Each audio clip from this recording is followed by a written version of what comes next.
Vamos a comenzar la unidad 6, cuyo título es Los seres vivos y su ambiente. Para esto debemos recordar ciertos aspectos. Uno de ellos es la definición de ecología.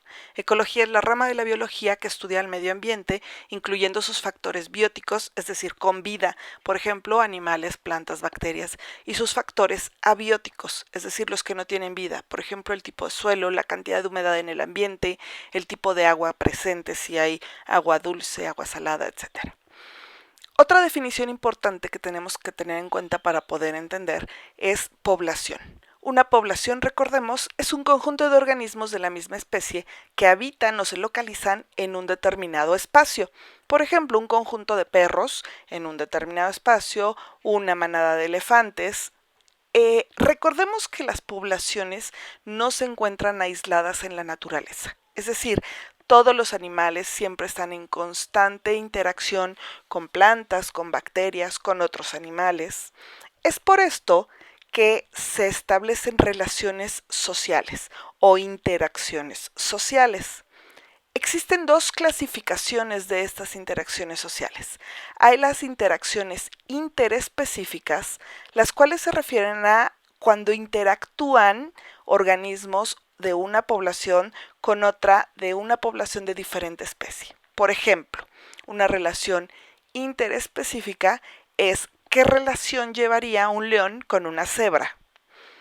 Mientras que la siguiente clasificación de relaciones sociales o interacciones sociales es la intraespecífica. Se refiere cuando dos poblaciones de la misma especie están interactuando en un mismo territorio. Por ejemplo, ¿qué sucedería si se unen un conjunto, una familia de gorilas con otra familia de gorilas? ¿Cómo van a interactuar estas dos? Entonces es importante recalcar que se llevan con organismos de diferentes especies o con organismos de la misma especie. Estas relaciones se pueden calificar como positivas o negativas.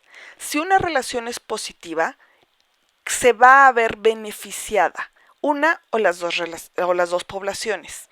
Si se ve beneficiada, esto quiere decir que la población va a crecer o por lo menos va a mantener estable su número de individuos.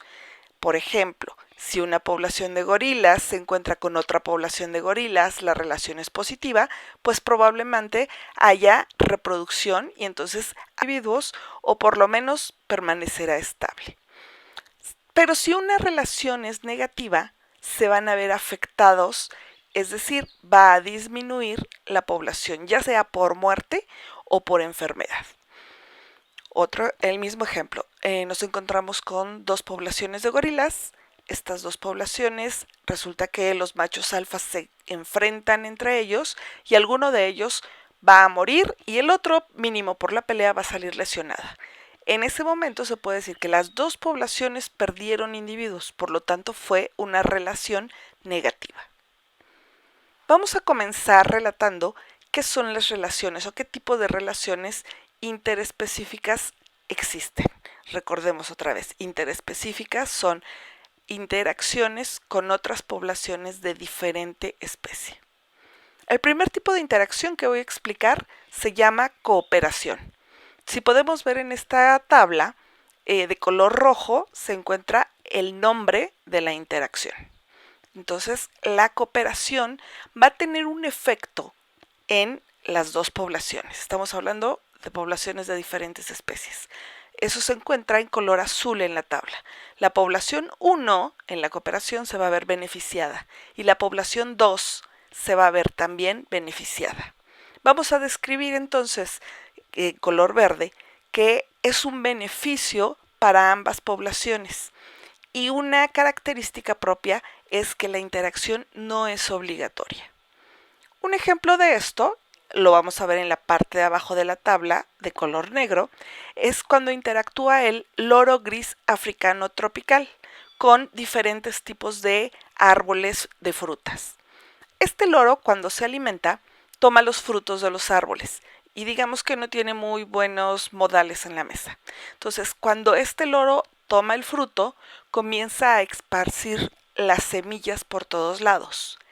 El loro se está viendo beneficiado del árbol porque se está alimentando y el árbol obtiene un beneficio de este loro porque está esparciendo sus semillas lejos. Entonces, las dos poblaciones, los dos organismos, se ven beneficiados. Sin embargo, el loro no tiene un árbol de fruta preferido. Es decir, puede comer diferentes frutas. No está obligado con una sola especie de árbol frutero. Y el árbol no es consumido únicamente por el loro. Hay otro tipo de organismos, otro tipo de animales que también riegan sus semillas. Entonces, los dos se ven beneficiados, sin embargo, no es una interacción obligatoria. El siguiente tipo de interacción que explicaremos será el mutualismo. En el mutualismo, la población 1 y la población 2 se ven beneficiadas. La diferencia con la cooperación es que en este caso la interacción sí es obligatoria o necesaria. ¿Por qué? Porque no se pueden separar. Un ejemplo muy típico en la biología de esto se llama micorriza, la cual es una asociación entre hongos y raíces de las plantas. Entonces, los hongos, como bien sabemos, son heterótrofos, es decir, tienen que consumir el alimento de alguien más. ¿Qué consumen los hongos? Pues generalmente glucosa. La planta, por su parte, es autótrofa, realiza la fotosíntesis y produce su propio alimento, produce su propia glucosa. Entonces, el hongo se adhiere a la raíz de la planta. De esta manera, el hongo va a beneficiarse de la planta porque va a absorber la glucosa que la planta produce y se está alimentando. Ahora, el hongo siempre necesita mucha humedad y absorbe demasiada humedad.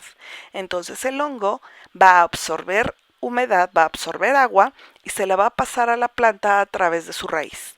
De esta manera, la planta se ve beneficiada porque obtiene más agua.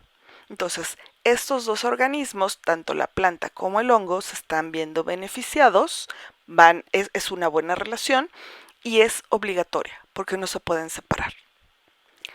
El tercer tipo de relación interespecífica que voy a explicar se llama comensalismo. En el comensalismo, una población se ve beneficiada y la segunda población no se ve ni afectada ni beneficiada. Un ejemplo de esto son las rémoras.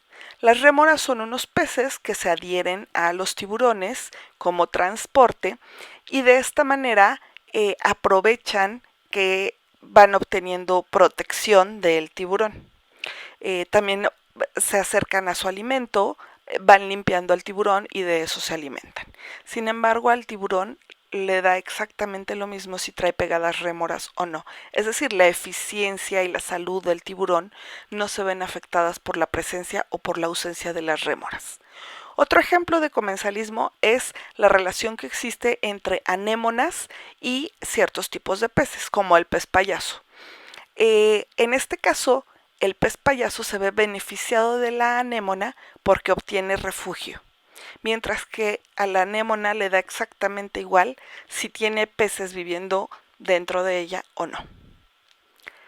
El cuarto tipo de interacción que vamos a explicar se llama amensalismo. En esta, la primera población se ve afectada y la segunda población ni se afecta ni se beneficia. Un ejemplo de esto es cuando vemos un árbol muy grande y muy frondoso, muchas veces alrededor de este no se encuentran plantas pequeñas alrededor de este árbol. Esto es porque el árbol está absorbiendo toda la luz y toda el agua por medio de sus raíces, por lo tanto no permite que plantas que estén abajo de él se desarrollen o crezcan. Entonces, las plantas pequeñas que pudieran crecer abajo de estos árboles grandes se ven afectadas, mientras que al árbol le da exactamente igual si tiene plantitas alrededor decorándola o no, al árbol no le afecta. El siguiente tipo de interacción que veremos se denomina competencia. En esta, las dos poblaciones van a salir dañadas. Están compitiendo. Cuando se da una competencia o una pelea, por lo menos salen heridos los dos, si no es que alguno de los dos individuos va a morir. Esto es cuando se pelean, por ejemplo, por una presa, una chita con un león, se da la confrontación y pues por supuesto ambos animales salen dañados o afectados. Por lo tanto, ambas poblaciones se van a ver dañadas. El siguiente tipo de interacción se llama depredación. En la depredación siempre hay un depredador y una presa. La presa es la que va a morir. Siempre tiene que morir la presa. En esta relación, una población se beneficia. ¿Cuál va a ser? Pues la del depredador, porque está obteniendo alimento y de esta manera va a sobrevivir. Mientras que la presa, la población 2, siempre se va a ver afectada. Ejemplos de esto vemos cualquier cantidad en la naturaleza, puesto que todos los organismos que son heterótrofos, pues en algún momento pueden parecer depredadores. El último tipo de relación interespecífica que voy a explicar se llama parasitismo. En el parasitismo tenemos dos organismos importantes. Uno es el parásito, el que se va a alimentar del otro y por lo tanto siempre se va a ver beneficiado. Y el otro organismo es el huésped o el hospedero. Este siempre se va a ver perjudicado. Entonces, en la relación parásito-huésped, el parásito, una característica importante es que el parásito no debe permitir que el huésped muera, porque si el huésped muere, también su vida está en peligro. Entonces, solamente se alimenta de él, lo puede enfermar, pero su objetivo no es matarlo. Pasemos ahora a explicar las relaciones intraespecíficas. Recordemos que esto es qué tipo de relación hay entre una población de una especie con otra población de su misma especie. Por ejemplo, dos grupos de perros, dos conjuntos, dos manadas de perros, dos manadas de elefantes, dos manadas de gorilas, etc. Este tipo de relaciones casi siempre son positivas, excepto por un ejemplo. El único ejemplo en el cual la relación intraespecífica se puede convertir negativa es cuando hay una competencia. ¿Y por qué van a competir? Bueno, pueden competir por territorio, por hembras, por agua, por alimento. En este momento que se enfrentan, pues alguno de los dos va a salir dañado, si no es que los dos. En cuanto a ejemplos de competencia, bueno, es muy obvio en el caso de los animales. Sin embargo, en el caso de las plantas probablemente no se vea tan obvio, pero la competencia principal es por agua y por reproducción. La idea, por supuesto, de las plantas sería poblar una gran capa de tierra. Sin embargo, a falta de agua, pues siempre va a haber competencia entre ellas. En el caso de competencias animales, hay veces que cuando es tan alta la densidad, la cantidad de organismos dentro de esas poblaciones, tienen que competir por alimento. El alimento puede ser ya escaso. En este caso, la agresividad aumenta y puede llegarse a presentar incluso canibalismo. Los siguientes tipos de interacción ya son positivas. Un ejemplo de estos son las cooperaciones. Es decir, las poblaciones de los animales van a cooperar entre ellas. Existen diferentes tipos de cooperación. El primer tipo se llama cooperación en poblaciones gregarias. Un ejemplo de estos son los cardúmenes de peces. Estos recordarán que los han visto en Nemo, ¿no? Son los pececitos que hacen figuritas. Bueno, estas son agrupaciones animales cuyo objetivo va a ser obtener alimento y defenderse. Sus características es que son poblaciones numerosas, son temporales, es decir, no todo el tiempo están juntas, solamente cuando se quieren alimentar o cuando tienen miedo y se deben defender. Y no hay parentesco entre sus miembros. Entonces, únicamente se unen con sus objetivos muy fijos. Otra característica de esto es que por lo general los organismos vulnerables los dejan hacia el exterior, es decir, los más viejos o los niños o los organismos enfermos. ¿Para qué? Para que si son depredados, esos sean los que sean las presas y no se altere o no se afecte la especie. El siguiente tipo de cooperación que voy a explicar es la población social o estatal. En este hay relaciones jerárquicas, es decir, hay niveles, no todos los organismos son iguales. ¿Y de qué va a depender? Bueno, depende qué características morfológicas, es decir, en forma, en anatomía, en estructura, tenga ese organismo, cuál va a ser la tarea que va a realizar dentro de su población. Ejemplos muy claros de estos son las abejas o las hormigas. ¿Sí? Tenemos a las reinas, tenemos a los zánganos, tenemos a los obreros. Entonces, dependiendo cómo es físicamente, bueno, cuál va a ser su tarea y cuál es su posición jerárquica. Otro tipo es la población colonial. Dentro de las poblaciones coloniales, los individuos se van a agrupar de tal forma que van a formar algo llamado, por supuesto, colonia. Esta colonia se ve como inseparable. Un ejemplo de esto es la gran colonia de coral que se encuentra en la barrera de coral. También las medusas se llegan a juntar. Estos son organismos que se juntan tanto que de hecho parecieran que son un mismo organismo. El cuarto tipo de población que explicaré es la población familiar. En este, por supuesto, algo que los caracteriza es que todos los individuos son parientes entre sí. El objetivo es reproducirse y cuidar a los descendientes. Hay lazos afectivos, hay también tareas, sin embargo, siempre van a estar cuidándose entre ellos. Y existen diferentes tipos de familia. El primer tipo de familia que voy a decir es la familia polígama, en la cual un macho tiene capacidad de reproducirse con muchas hembras. Y la descendencia casi siempre viene, o la descendencia importante casi siempre viene del macho alfa. Un ejemplo de esto son poblaciones de leones o de búfalos o de cebras. También existen familias monógamas, en la cual hay un macho para una sola hembra. La reproducción es únicamente entre ellos. En el momento que muere uno, muchas veces la muerte del otro está cercana o ligada.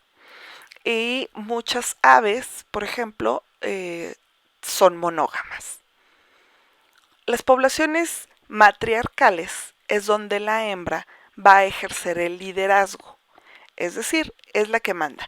En este caso no estamos hablando tanto de reproducción, porque la reproducción de la hembra pues va ligada al tiempo de embarazo de esta, y eso lo limita a diferencia del macho.